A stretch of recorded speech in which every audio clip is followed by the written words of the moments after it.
Hello friends, तो मैं प्रदीप स्वागत करता हूं आपका अपने चैनल प्रदीप राज में। देखिए, मैं आपको बता दूं, आज मैं आरपीएफ कांस्टेबल की फाइनल कट ऑफ के बारे में बताऊंगा, ठीक है ना। और साथ में मैं आपको बता दूं किस शिफ्ट का एवरेज स्कोर क्या रहा है, हम ये जानेंगे। और साथ में किस बच्चे को कितना नॉर्मलाइजेशन मिलेगा, आप अपने शिफ्ट के हिसाब से देख लेना। देखिए, मैं बता दूँ, प्रत्येक वीडियो में आपको दिखाया जा रहा है 2 तारीख की शिफ्ट इस तरीके से ऐसे दिखाया जा रहा है, लेकिन मैं सबका डाटा एग्जैक्ट लेके एकत्रित होकर आ चुका हूँ, ठीक है। तो आइए जानते हैं। सबसे पहले मैं आपको बता दूं, ये क्रमांक है आपके लगभग 12 दिन आपका एग्जाम चला था, मैं आपको बता दूं, ठीक है ना। और हाँ, जिसको वीडियो साफ ना दिखाई दे रही हो, मैं चाहता हूं वो अपनी क्वालिटी बढ़ा ले मात्र एक वीडियो के लिए, क्योंकि मैंने वीडियो को कैमरे से दूर रख के शूट किया है, तो इसलिए उतनी अच्छी क्वालिटी शायद ना आ पाए, इसलिए आप जरा क्वालिटी को बढ़ा लें, ठीक है।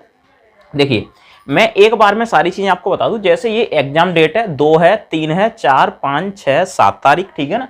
8 को एग्जाम नहीं हुआ था, 9 तारीख को हुआ था, 10 को हुआ था, 11 को, 12 को। 12 के बाद में 13, 14, 15, 16 ये छुट्टी रही थी, फिर 17 और 18 को एग्जाम खत्म हो गए थे, ठीक है। तो ये आपकी 12 दिन में एग्जाम हुआ था, ठीक है। और 12 दिन की सभी 36 शिफ्ट है, ठीक है ना। हर एक दिन की 3-3 शिफ्ट है। सबका मैं एवरेज मार्क्स लेके आ गया हूँ। किस बच्चे को कितना नॉर्मलाइजेशन मिलेगा आप अपने हिसाब से देख सकते हैं, ठीक है। सबसे पहले देखिए, मैं इधर क्रमांक नंबर 1 यानी पहला जो पेपर हुआ था आपका 2 तारीख 3 महीना 2025 को हुआ था, ठीक है ना। इसकी फर्स्ट शिफ्ट का अगर मैं आपको बता दूं, ये शिफ्ट है, ठीक है ना। एवरेज जो मार्क्स आया वो 58.94 नंबर आया है। कितना? और देखिए, किसको नॉर्मलाइजेशन कितना मिलेगा, मैं बाद में आपको सारा प्रोसेस समझाऊंगा, और नॉर्मलाइजेशन मिलता कैसे है मैं ये भी बताऊंगा, ठीक है। तो फर्स्ट शिफ्ट का एवरेज मार्क्स आया 58.94, ठीक है। अगर आप इस शिफ्ट के हैं तो आपके एवरेज मार्क्स कितने होने चाहिए, लेकिन मेरी बात समझिए। आप ये ना सोचें कि सर मेरे तो 72 नंबर थे, यहाँ 58 दिखा रहा है, वो बाद की बात है, वो मैं आपको समझाऊंगा। आपके 72 है, बहुत खुशी की बात है, मान लेते हैं 72 हो, 75, 80 जो भी हो, ठीक है। लेकिन फिलहाल एवरेज मार्क्स 58.94 आ जाता, ठीक है। और 2 तारीख 3 महीना, ठीक है ना, इसी की सेकंड शिफ्ट का एवरेज मार्क्स आया था 55.45। और मैं आपको बता दूं, इसके सबसे कम मार्क्स हैं सभी शिफ्टों में, तो ये सबसे हार्ड शिफ्ट लिखी है मैंने, यानी सबसे कड़ी शिफ्ट यही है। और सबसे अधिक नॉर्मलाइजेशन के जो मार्क्स मिलेंगे वो इसी शिफ्ट को मिलेंगे, ठीक है। मैं आपको बता दूं, जो सबसे कड़ी शिफ्ट होती है उसको मिलते हैं, और सबसे कम मिलते हैं जिसकी सबसे आसान शिफ्ट होती है, ठीक है। अच्छा, इसकी तीसरी शिफ्ट का जो मार्क्स था वो था एवरेज मार्क्स 62.31, ठीक है। अच्छा, 3 तारीख की बात करें, 2 तारीख को तो तीनों शिफ्ट के पेपर हो गए। तीसरी तारीख की फर्स्ट शिफ्ट का एवरेज मार्क्स 66.86, सेकंड का 62.75 रहा, थर्ड का 67.17 रहा। तो इसका जो स्कोर आ रहा है वो सबसे अधिक है, तो ये सबसे इजी शिफ्ट थी, मैं आपको बता दूं। तो इस शिफ्ट को सबसे कम नॉर्मलाइजेशन का मार्क्स मिलेगा, ठीक है, मैं आपको बता दूं पहले से, ठीक है। अच्छा, यहाँ और यहाँ 9 नंबर का अंतर है, तो नॉर्मलाइजेशन कितना मिलेगा वो मैं आपको बाद में बता दूंगा। अगर 4 तारीख की बात करें तो 4 की तीनों शिफ्ट में देखिए, पहली शिफ्ट का एवरेज मार्क्स है 61.99, आप 62 मान सकते हैं, 61.99, ठीक है। दूसरी शिफ्ट का 62.77 है, तीसरी का 59.46, ठीक है। अच्छा, अब बात की जाए 5 तारीख की पहली शिफ्ट 66 है, 62 है, 62 है, ठीक है। थोड़ा डिफरेंस है, उससे फर्क नहीं पड़ेगा, ठीक है। 6 तारीख की पहली शिफ्ट का 63, दूसरी का 63, तीसरी का 63, इसका 63 रहा है, थोड़ा बहुत पॉइंट में डिफरेंस है, आप देख लेना, ठीक है। मैं उस डायरेक्ट बता चलूँ। 7 तारीख को जिनका भी पेपर था उनकी फर्स्ट शिफ्ट का 61 रहा, सेकंड का 62 रहा, थर्ड का 63 रहा, ठीक है। एवरेज मार्क्स बढ़ता चला गया, ठीक है। अच्छा, बात करें 8 की छुट्टी थी, 8 को पेपर नहीं था। 9 तारीख की पहली शिफ्ट की बात करूं तो एवरेज मार्क्स रहा है 63.54, दूसरी शिफ्ट का 61 रहा है, तीसरी का 61.55 रहा है, इधर 57, थोड़ा ही डिफरेंस है, कोई ज्यादा डिफरेंस नहीं है, ठीक है। अच्छा, 10 तारीख को जो एग्जाम हुआ था उसकी पहली शिफ्ट का 63.52 है, दूसरी का 63.88, तीसरी का 60.48। देखिए, तारीख सभी लिखी हुई है, आपकी शिफ्ट कौन सी है ढूंढने में आसान होगा, सबसे बढ़िया तरीके से मैंने आपको बता दी है, ठीक है। अच्छा, अब देखिए 11 तारीख की पहली शिफ्ट का 63.93, दूसरी का 61.08, तीसरी का 60.51, कितना रहा है 60.51, ठीक है ना। और मेरी जो शिफ्ट थी वो 11 तारीख की दूसरी शिफ्ट थी, मैं आपको स्वयं से बता दूं, ठीक है। तो यहाँ पे 61.08 बन रहा है, ठीक है, एवरेज मार्क्स। अच्छा, 12 तारीख की अगर पहली शिफ्ट की बात की जाए तो 57 है, दूसरी का 58 है, तीसरी का 63 है, ठीक है। यहाँ पे 5 नंबर का डिफरेंस आ गया, काफी बड़ा है, ठीक है। अच्छा, उसके बाद में 4 दिन की छुट्टी रही, ठीक है। तो ये 17 तारीख की पहली शिफ्ट का जो है 62 है, दूसरी का 61 है, तीसरी का 59, ठीक है। ये रहा एवरेज मार्क्स।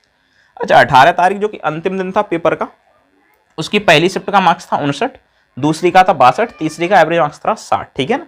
तो ये तो सबके एवरेज मार्क्स हैं, आप इसमें से छांट सकते हैं। अब देखिए, मैं आपको बता दूं किस बच्चे को कितना एवरेज मार्क्स मिलेगा, ठीक है। नॉर्मलाइजेशन का मार्क्स किसको मिलेगा, किसको नहीं मिलेगा। देखिए, इसके लिए पहली कंडीशन ये लागू होती है कि आपकी शिफ्ट हार्ड थी या इजी थी, पहली बात ये। दूसरी शिफ्ट ये भी होती है बच्चे ने कितनी एक्यूरेसी लगाई है। जैसे मैं आपको बता के चलता हूं, एक्यूरेसी का मतलब क्या होता है। आपने 100 क्वेश्चन अटेम्प्ट किए, मान लेते हैं 120 का पेपर है, आपने 100 क्वेश्चन अटेम्प्ट किए, अगर 100 में से आपके 90 क्वेश्चन सही है तो आपकी 90% एक्यूरेसी हो जाती है, ठीक है। आप समझ रहे हैं ना, यानी आपके 10 में से 9 क्वेश्चन सही है तो आपकी 90% एक्यूरेसी। अगर आपकी एक्यूरेसी अच्छी रहेगी तो आपको नॉर्मलाइजेशन के मार्क्स भी अच्छे मिलते हैं, ठीक है।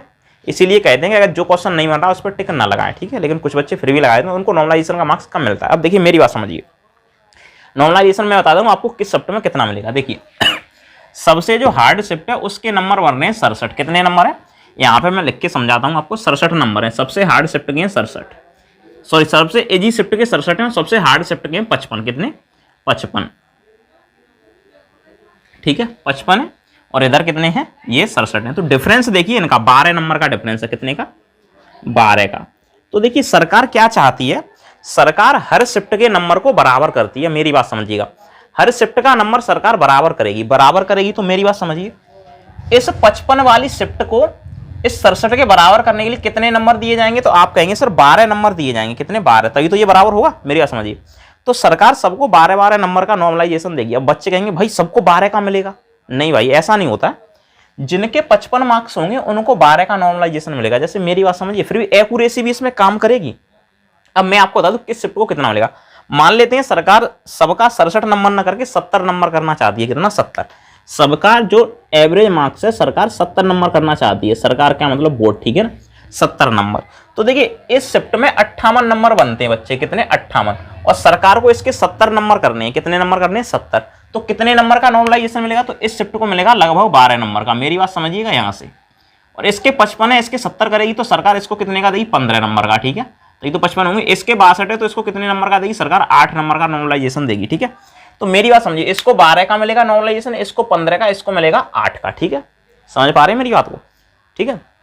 अब मान लेते हैं कोई बच्चा है जिसके 58 वाली शिफ्ट में इसमें है, ठीक है ना, दूसरे 2 तारीख की पहली शिफ्ट में जिसके 58 तो एवरेज मार्क्स है, लेकिन लड़के के जो नंबर बन रहे हैं वो मान लेते हैं 75 नंबर लड़के के, 80 नंबर मान लेते हैं लड़के के बन रहे हैं, 80 नंबर लड़के के बन रहे हैं और 12 का नॉर्मलाइजेशन मिलेगा तो उसके टोटल 92 नंबर हो जाएंगे। कितने नंबर हो जाएंगे? 92। लेकिन मेरी बात समझिए, करेक्ट 12 नंबर आपको नहीं मिलेंगे। आप सोचेंगे 12 नंबर मिल जाएंगे, नहीं।